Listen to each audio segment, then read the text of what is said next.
तो आकिब जावेद ने तो पाकिस्तान क्रिकेट को बर्बाद करने में कोई कसर छोड़ी नहीं है।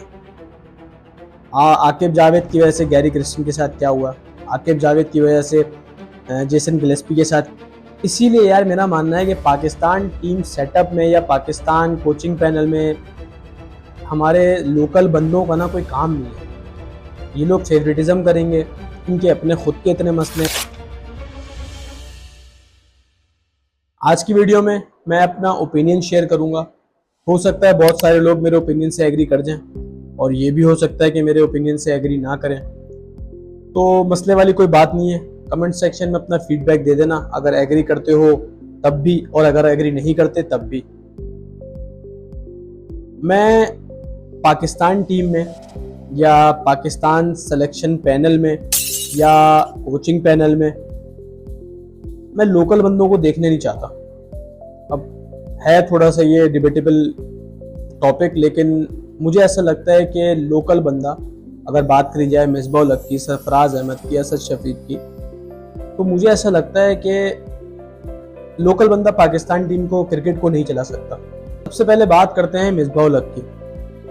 मिसबाह उल हक ऑब्वियसली हमारे कोचिंग पैनल में तो नहीं है, लेकिन वो कभी ना कभी घूम फिर के हमारे कोचिंग पैनल में आ जाएंगे दोबारा, क्योंकि यही लोग हैं जो आपस में ही एक कुर्सी खेले जा रहे हैं, म्यूजिकल चेयर चल रहा है। तो मिसबाह उल हक हमारे कोचिंग पैनल में कभी ना कभी तो आने हैं। अगर आकिब जावेद फारिग होते हैं तो मिसबाह उल हक आ जाएंगे।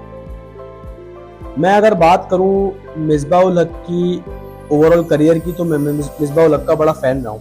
2007 का T20 वर्ल्ड कप अगर आप निकाल के देख लें तो मिसबाह उल हक की क्या परफॉर्मेंस थी उसके अंदर। मतलब इंडिया का मैच वो कहाँ से कहाँ तक लेकर आ गए थे, और फिर ऑस्ट्रेलिया के खिलाफ उनकी शोएब मलिक के साथ पार्टनरशिप, और एक बस वो इंडिया में आखिरी शॉट मिसबाह उल हक का अगर निकाल दो तो ओवरऑल 2007 के वर्ल्ड कप में मिसबाह उल हक ने बहुत ज़बरदस्त परफॉर्मेंस दी थी। और टेस्ट की कैप्टनसी में तो आपको पता है कि मिसबाह उल हक की कैप्टनसी में ही हम लोग नंबर 1 बने थे।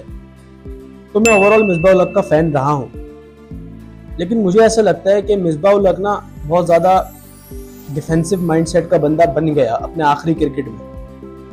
2011 का वर्ल्ड कप आप निकाल के देखते हैं अगर, इंडिया वाला मोहाली वाला गेम, उसमें क्या हुआ था।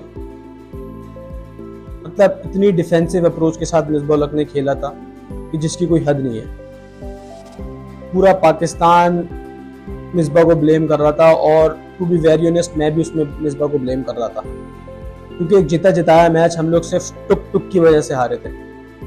अगर रन बॉल हम लोग खेलते, रिक्वायर्ड रन रेट को मीट करते, तो हम लोग कहीं ना कहीं वो मैच को और क्लोज लेके जा सकते थे। हो सकता है हम लोग जीत भी जाएं। तो मुझे ऐसा लगता है कि मिसबाह उल हक ना बड़ा डिफेंसिव माइंडसेट का आदमी है। और मॉडर्न डे क्रिकेट जो है ना, वो अब अग्रेशन वाली क्रिकेट मांगती है। आपको इंटेंट के साथ क्रिकेट खेलना पड़ता है। अब बाबर और रिजवान की ओपनिंग पार्टनरशिप बनाने वाला कौन था? वो मिसबाह उल हक था। हमें शुरू में तो बाबर और रिजवान की पार्टनरशिप, ओपनिंग पार्टनरशिप बहुत अच्छी लग रही थी, लेकिन हमें आगे जाके पता लगा कि ये कितना बड़ा नुकसान है पाकिस्तान T20 क्रिकेट के लिए, कि पावर प्ले में हमारा 7 का रन रेट जा रहा है, 6.5 का रन रेट जा रहा है, जबकि दुनिया 9 का रन रेट लेके चल रही है, 10 का रन रेट लेके चल रही है, और हम लोग वहीं पे अटके। तो मुझे ऐसा लगता है कि मिसबाह उल हक की कोचिंग अगर हमारे पास दोबारा आती ना, तो ये भी एक बड़ा डिजास्टर होगा पाकिस्तान क्रिकेट के लिए। और अब बात करते हैं सरफराज अहमद की। सरफराज अहमद हमारे हेड कोच हैं मेंस टेस्ट टीम के। सरफराज अहमद की कैप्टनसी का शायद ही कोई ऐसा बंदा हो पाकिस्तान में जो उसका फैन ना हो उसकी कैप्टनसी का। जब से मैंने अपना होश संभाला है, उसकी वाहिद कैप्टनसी ऐसी होती थी जो मुझे इम्प्रेस करती थी। सबसे ज़्यादा इम्प्रेसिव कैप्टन लगता था मुझे। हमने 11 लगातार सीरीज जीती है सरफराज अहमद की कैप्टनसी में। हम नंबर 1 टीम बने T20 में। हमने चैंपियंस ट्रॉफी सरफराज अहमद की कैप्टनसी में जीती। तो सरफराज अहमद की कैप्टनसी इम्प्रेसिव तो रही है, लेकिन अपने करियर के कुछ आखिरी स्टेजेस में ना मुझे ऐसा लगता था कि सरफराज अहमद ना अपने डिसीजंस खुद नहीं ले रहे। उनके डिसीजंस जो होते थे वो मिकी ऑर्थर की तरफ से होते थे, या PCB की तरफ से होते थे, या मैनेजमेंट की तरफ से होते थे। तो फिर ऐसे कैप्टन का, ऐसे लीडर का क्या फ़ायदा जो अपने डिसीजन खुद ना ले रहा हो। दुनिया जो है ना वो कोचेस को याद नहीं रखती, दुनिया हमेशा कैप्टन को याद रखती है। कैप्टन का नाम हमेशा ऊपर होना चाहिए। कैप्टन जो बोल रहा है भाई वो पत्थर की लकीर है, उसके आगे कुछ नहीं होना चाहिए। कैप्टन की ये अहमियत है क्रिकेट के अंदर। लेकिन करियर के आखिरी स्टेजेस में सरफराज अहमद मुझे ऐसे नहीं लगते थे। मुझे ऐसा लगता था कि इनको ना दबाया जा रहा है, इनके अपने डिसीजन खुद के डिसीजन नहीं है। और बात करें अगर फेवरेटिज्म की, तो सरफराज अहमद की कोचिंग में मुझे कहीं ना कहीं फेवरेटिज्म भी नजर आ रहा है। गाजी गौरी एकदम से टीम में आ गया, रोहिल नजीर लाइन में लगा हुआ है, साद बेग लाइन में लगा हुआ है, हसीबुल्ला लाइन में लगा हुआ है, तो गाजी गौरी का एकदम से टीम में आना सवाल तो बनता है भाई। गाजी गौरी की मैंने थोड़ी सी सर्चिंग करी, तब की बात बता रहा हूँ जब गाजी गौरी सेलेक्ट हुआ था टीम में। तो गाजी गौरी बेसिकली बिलोंग करता है कराची से। सरफराज अहमद कहाँ से बिलोंग करते हैं? कराची से। तो एक कराची वाला कराची वाले को बैक कर रहा है, ये चीज मुझे क्रिकेट के अंदर नजर आ रही है। गाजी गौरी अब टेस्ट क्रिकेट में अगर सेलेक्ट भी हो गया, टीम में सेलेक्ट भी हो गया, और अगर वो 200 भी मार देना तब भी वो इनिंग्स जस्टिफाई नहीं है, क्योंकि भाई पीछे बंदे लाइन में लगे हुए थे। रोहिल नजीर लगा हुआ था, हम उसको कब से कैरी करके घूम रहे हैं, हम उसको मौके नहीं देते, उसको अपॉर्चुनिटीज नहीं देते। हसीबुल्ला को हम चांस ही नहीं देते हैं प्रॉपर। ये विकेट कीपर बैटर ये पहले लाइन में लगे हुए थे, इनका पहले हक बनता है, ये ज्यादा डिजर्विंग है गाजी गौरी के मुकाबले में। तो एकदम से गाजी गौरी टीम में आ जाना तो साफ साफ फेवरेटिज्म नजर तो आ रहा है मुझे। अब बात करते हैं असद शफीक के ऊपर। असद शफीक हमारे बैटिंग कोच हैं, वेस्ट इंडीज और इंग्लैंड वाले टूर के लिए सिलेक्शन कमेटी में भी हैं। असद शफीक वो बंदा था जो हमारी लोअर मिडिल ऑर्डर की बैकबोन था। उसने इंग्लैंड में रन किए हैं, उसने ऑस्ट्रेलिया में रन किए हैं, मतलब उसने हमें परफॉर्मेंस तो दिखाई है। लेकिन अपने करियर के कुछ लास्ट फेजेस में, कुछ लास्ट स्टेज पर वो ड्रॉप हो गया था टीम से। और ड्रॉप क्यों हुआ था? उसकी टेक्निक के मसले नजर आना शुरू हो गए थे। पाकिस्तान क्रिकेट के एक्स क्रिकेटर्स या फॉर्मर क्रिकेटर्स उसकी टेक्निक के ऊपर बात करना शुरू कर थे, उसको टीम से ड्रॉप कर दिया गया था। और हमने एक ड्रॉप प्लेयर को हमारा बैटिंग कोच बनाया हुआ है, जिसके अपने खुद के टेक्निक के मसले रहे हों। तो ये कहाँ के स्टैंडर्ड्स हैं? एक ड्रॉप प्लेयर को हम लोग अपनी सिलेक्शन कमेटी का या कोचिंग पैनल का हिस्सा बना रहे हैं, बैटिंग कोच लगा रहे हैं। तो ये कैसे स्टैंडर्ड्स हैं भाई? जिसके अपने खुद के टेक्निक मसले रहे हैं, वो हमारी टीम को किस तरीके से सेट करेगा? और अब बात करते हैं दी लेजेंड हमारे आकिब जावेद के बारे में। मेरी नज़र में सबसे ज़्यादा पाकिस्तान क्रिकेट को जिसने बर्बाद करा ना, वो है आकिब जावेद। आकिब जावेद ने पाकिस्तान क्रिकेट के साथ क्या कुछ नहीं करा। वो रावलपिंडी में स्प्रिंग ट्रैक बनाना, वो हमारे जो फास्ट बॉलर्स की एक रिच हिस्ट्री होती थी, लेकिन हमने फास्ट बॉलर्स के ऊपर रिलाय करना ही छोड़ दिया है, हम लोग स्पिनर्स के ऊपर रिलाय करना शुरू हो गए हैं। तो आकिब जावेद ने तो पाकिस्तान क्रिकेट को बर्बाद करने में कोई कसर छोड़ी नहीं है।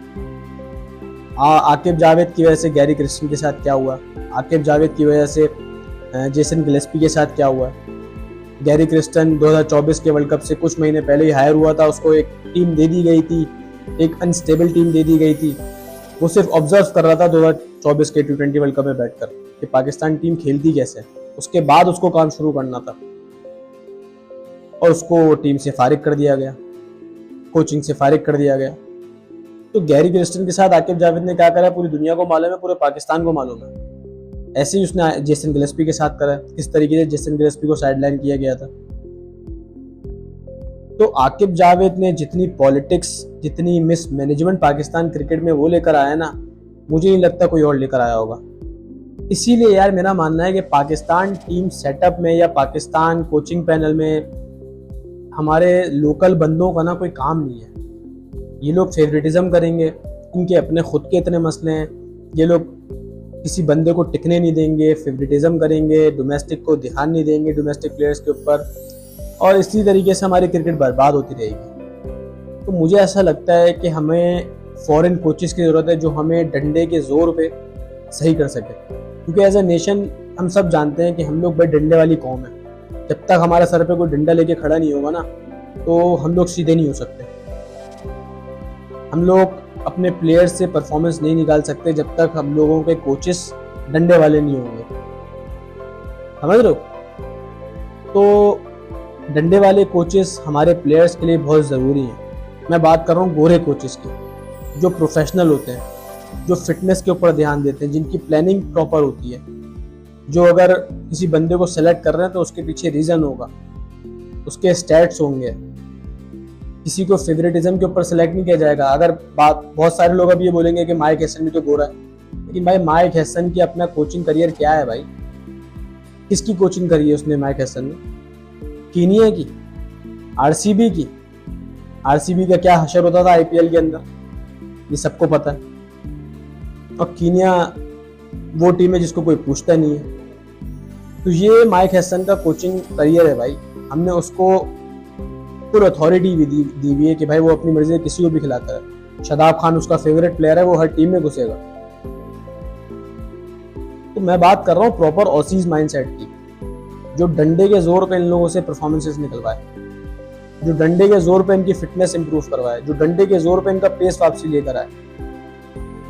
प्रॉपर ऑजी माइंडसेट होना चाहिए इनके पीछे, लगा रहे हर वक्त कि भाई तुम्हें ये चीज सही करनी है, तुम्हें अपनी पेस के ऊपर काम करना है, तुम्हें अपनी फिटनेस के ऊपर काम करना है। तुम्हारे अगर टेक्निक के मसले तो उनके ऊपर काम करूंगा मैं।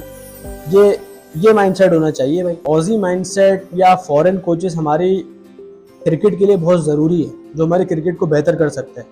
लोकल बंदे भाई हमारी टीम को माजरत के साथ सही नहीं कर सकते। कोई भी कोच हो, लोकल समझ से बाहर है भाई मेरे। अब मेरी बात से बहुत सारे लोग एग्री करेंगे, बहुत सारे लोग एग्री नहीं भी करेंगे। तो भाई कमेंट सेक्शन में लाजमी अपना फीडबैक देना। भाई मेरा ओपिनियन ये था, मैंने शेयर कर दिया। मुझे ऐसा लगता है कि पाकिस्तान क्रिकेट को ना फॉरेन कोचेस या ऑजी माइंडसेट यही ठीक कर सकता है।